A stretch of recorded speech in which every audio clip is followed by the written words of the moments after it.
Is demotion legal in the Philippines?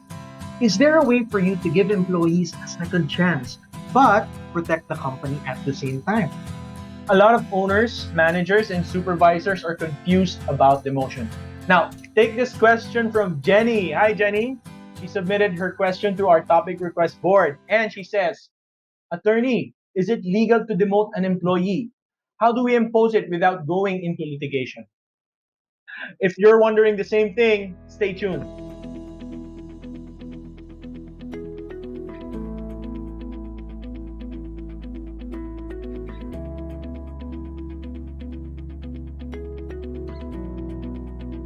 This video is brought to you by the Complete Employee Discipline System, a book that teaches owners, managers, and supervisors how to handle any offense easily and systematically. It provides step-by-step procedures from incident reports all the way to the clearance process. Stand your ground and discipline with confidence. Go to info.legalguide.ph/discipline to learn more. Welcome to Legal Guide Philippines, where we simplify the law to help you make better choices. I'm Attorney Erwin Zagala, and I'm with my partner. Attorney Ramon Ramirez. So today we're talking about demotion. Now, a lot of you guys are confused about this, and some of you guys feel very strongly about this. Mhm. Like, attorney, pwede ba yung demotion na yan? Is that legal? Bawal yan. Bawal. Oo, parang hindi pwede yan sa batas. So, to help you out, I think we should start with what the law says about this topic. So, let's start with a few questions. Let's start with question one, Attorney Irwin. May I Mhm. ask you? Okay, question one is demotion allowed by law? Now, to answer this, let's all start from the same page. Okay? Let's define what demotion is so we have a common understanding. Yes. Now, demotion under the law involves a situation in which an employee is relegated to a subordinate or less important position, constituting a reduction to a lower grade or rank. Now, this comes from the case of Isabela Electric Cooperative versus Del Rosario. It's a 2019 case, relatively new. Relatively new case. Okay. Okay. Now, in short, medyo mahaba yung definition eh. Mhm. Demotion is reduction in rank or status.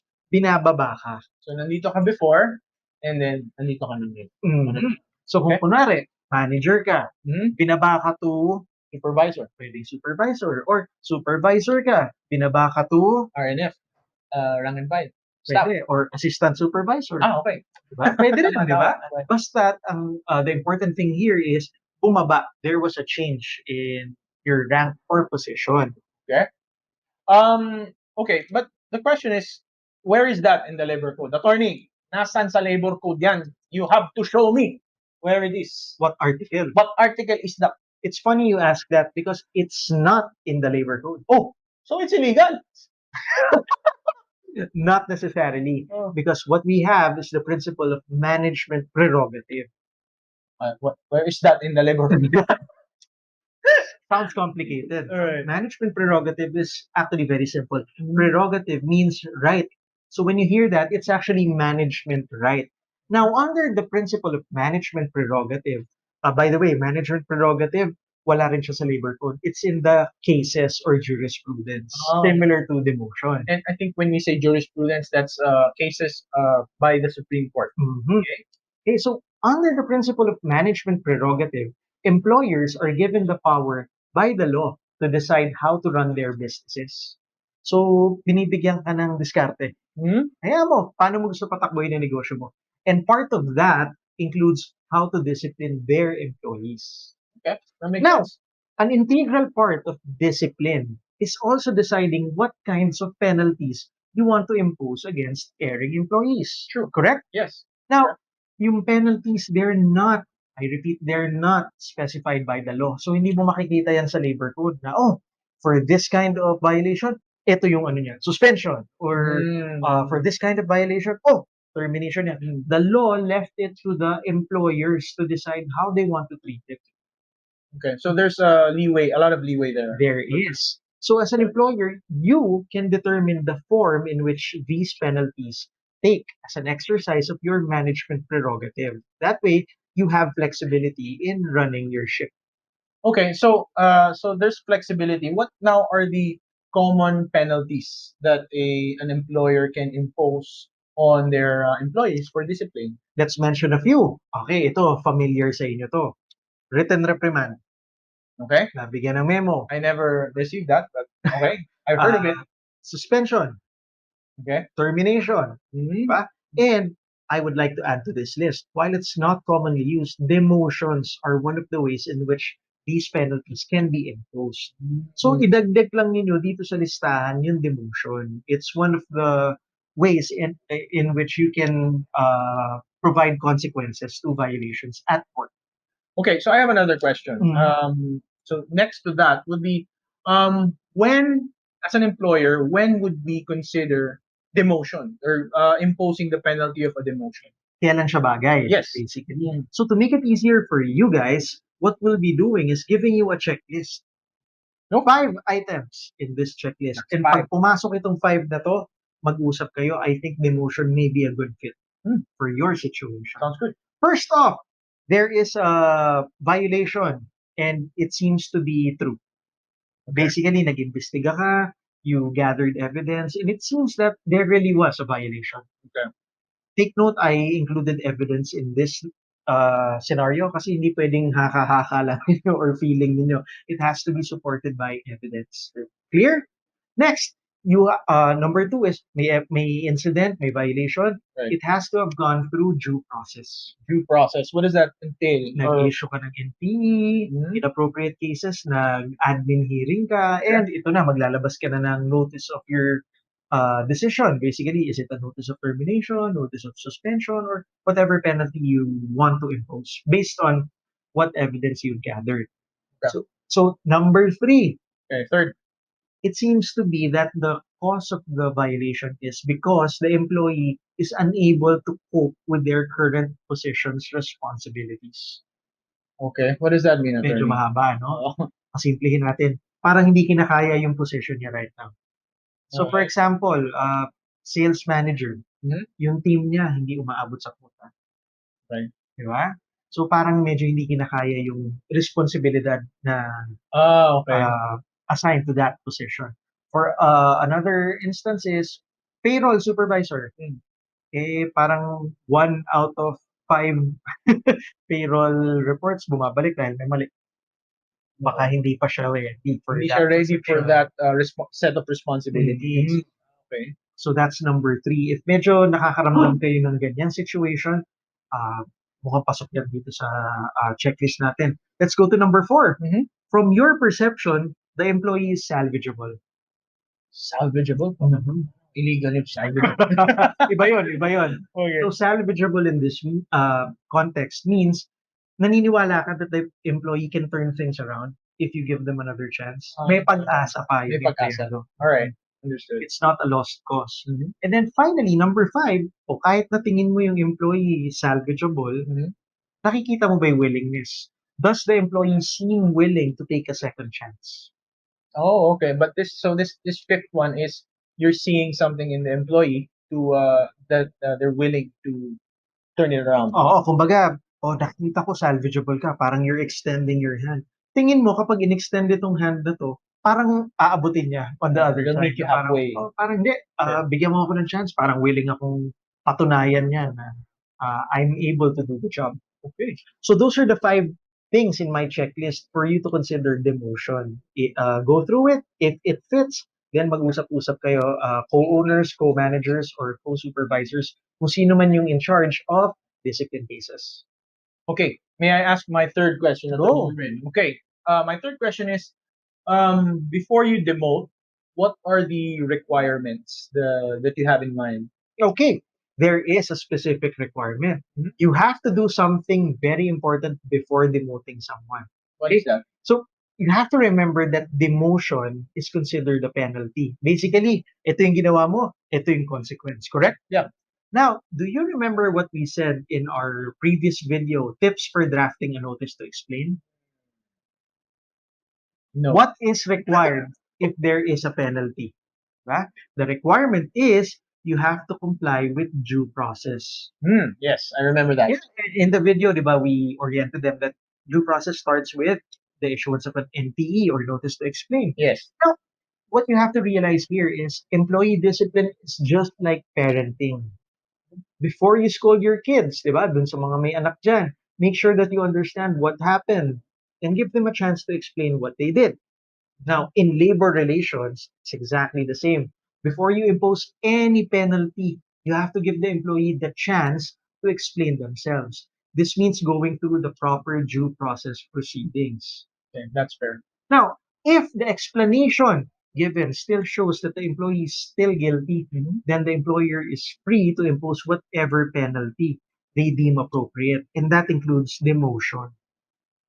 So, ibangga natin dun sa number 2, di ba? Kung pasok dun sa checklist, why not consider demotion? Okay, attorney, last question. Hmm. Okay, and I'm sure a lot of you can relate to this. So, you said you can demote people, right? Yeah. It's the law allows it. What if you demote somebody, can you touch their salary? Or pwede bang ibaba or dapat stay in the same level? Okay. So, I hear this a lot from demoted employees na parang hindi pumapayag and they usually cite non-diminution of benefits. Non-diminution of benefits. I remember that from law school. Yes. Yeah. Totoo naman that the principle of non-diminution of benefits exists. And it says, any benefit and supplement being enjoyed by the employees cannot be reduced, diminished, discontinued, or eliminated by the employer. Okay. Oh, I think that's a good argument, Attorney Irwin. Therefore, they argue, even if I was demoted, under the principle of non-diminution of benefits, my salaries and benefits should stay the same. Oh, okay. I think that's logical. Sounds legit, Yeah, sounds legit. but Okay. it doesn't make sense. It doesn't make sense. Why not? Okay, Why so not? Game. if you're employing this kind of logic with me, essentially what you're saying is, employee does something terrible, correct? Yes. Now, to punish the employee, the employer demotes them. Okay. Correct? Penalty. Correct. Now, the employee argues that he should still enjoy the salaries and benefits he enjoyed previously because of non-diminution. Correct? Non-diminution, yes. That's in the labor code. However, since he has been demoted, he now has fewer responsibilities and work. And yet, he still enjoys the benefits of his previous position. Tama ba that that's what you're trying to argue? No. It doesn't make sense. Why? Here's the thing. You're actually you're not actually punishing an erring employee. In essence, you're rewarding them. Why? Mas mababa yung trabaho, pero mataas pa rin yung sweldo. Okay. That makes sense, Attorney Irving. But, pare, ako si employee. Nakabasa ako ng konting articles sa internet. Okay. Attorney, that's not true. I don't believe you. Hindi ako naniniwala. That's still against the law. Well, if you don't want to believe me, at least believe the Supreme Court. Kung Supreme Court na ba yung magsabi, maniniwala ka na. Well, of course, I'm bound to believe the Supreme Court. The Supreme Court, in the case of Norquist Trading versus Melvin Nilo, said that demotion is a situation in which the employee is relegated to a subordinate or less important position. Diba? But at the same time, dito sa dulo, it says that it's usually accompanied by a decrease in salary. Okay, the Supreme Court said this na. Yes, and it was also cited in Isabela Electric Cooperative versus Del Rosario. This was the case we mentioned earlier in this video. Okay. Diba? Kanina. Yes, I remember. That's a 2019 case.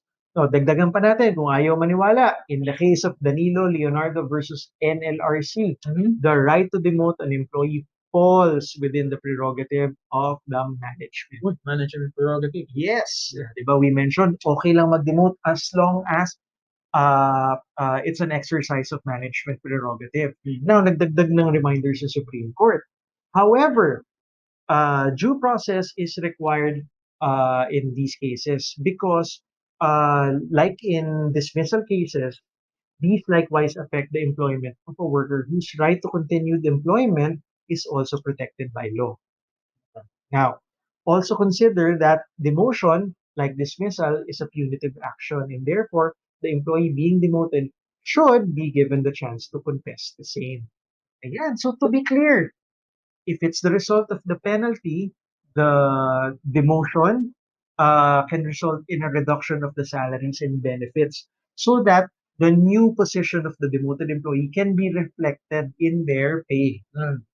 This falls as an exception to the non-diminution benefits rule because it's a penalty that went through due process. So thank you, Attorney Erwin, for answering those questions. Let's do a recap. We talked about demotion. First, our first question was, is it allowed by law? Mhm. And anong sabi ni law, Attorney Erwin? Definitely yes. Yes. Hindi lang cited, but it's allowed. Tama ba? Mhm. Second, we talked about when should we consider demotion. And Attorney Erwin gave us 5 grounds or 5 tips when we will consider demotion. If that checklist fits your situation, please consider it. Right. And our third question is what is the important requirement before you demote? And Attorney Erwin said that it is due process. Yeah. Correct. Go through the process para they have the chance to explain themselves, and kung sakaling wala pa rin, you impose the penalty. Of course, the fourth one, what you clarified with the demotion, can you also lower the salary? And your answer was yes. It's an exception to the non-diminution rule. And Because the it's a Supre- penalty. And the Supreme Court said so. Yes. So, sunod kami dyan. Okay? Now, if you want to learn more about handling disciplinary cases, please go to info.legalguide.ph/discipline to learn more. If you want us to tackle your question in our show, like we did for Jenny, go to legalguide.ph and click the submit topic button. Next, we'd like to know what's your biggest takeaway from today's video. So please write it down in the comments and let's talk about it. Lastly, if you feel that we've earned a good rating, please give us a like and subscribe. And because it gives us feedback that we're doing a good job and encourages us to do more videos. One last thing. Yes, employees make mistakes, but termination isn't the only solution. When trying to decide between demotion and termination, remember the last time you made a mistake. Wouldn't you have wanted the chance to redeem yourself? Why is it any different with your employees? Who knows? They may end up surprising you because if you demote them instead of terminating them, they now want to prove that you were correct in believing in them. So wasn't that simple? Now go make better choices.